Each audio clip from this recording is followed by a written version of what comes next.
संत और भगवान। एक सेठ जी बड़े कंजूस थे। एक दिन उन्होंने दुकान पर बेटे को बैठा दिया और बोले कि बिना पैसे लिए किसी को कुछ मत देना, मैं अभी आया। अकस्मात एक संत आए जो अलग अलग जगह से एक समय की भोजन सामग्री लेते थे। लड़के से कहा, बेटा जरा नमक दे दो। लड़के ने संत को डिब्बा खोलकर एक चम्मच नमक दिया।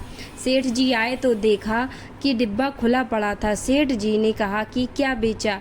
बेटा बोला, एक संत जो तालाब पर रहते हैं उनको एक चम्मच नमक दिया था। सेठ का माथा ठनका। वो बोले, अरे मूर्ख, इसमें तो जहरीला पदार्थ है। अब सेठ जी भागकर संत के पास गए।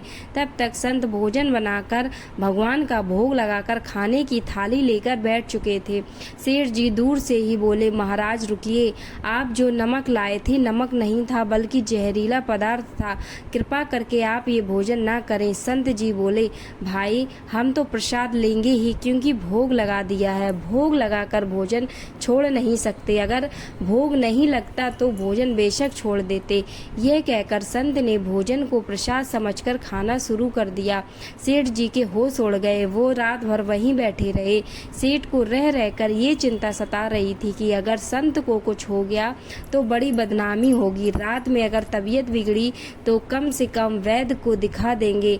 सोचते सोचते उसे नींद आ गई। सुबह रोज की तरह संत जल्दी उठ गए और नदी में स्नान करने लगे। सेठ जी ने कहा, महाराज तबीयत तो ठीक है। संत बोले, भगवान की कृपा है। इसके बाद वे पूजा के लिए मंदिर चले गए। जैसे ही संत ने मंदिर का द्वार खोला तो देखा कि भगवान के श्री विग्रह के दो भाग हो गए हैं और शरीर काला पड़ गया है। ये देखते ही सेठ जी को समझ आ गया कि भक्त के अटल विश्वास को देखकर भगवान ने भोजन का जहर भोग के रूप में स्वयं ग्रहण कर लिया है और भक्त को प्रसाद ग्रहण कराया। इसके बाद सेठ ने तुरंत घर जाकर बेटे को दुकान सौंप दी और स्वयं संत की शरण में आकर भगवान की भक्ति करने लगे।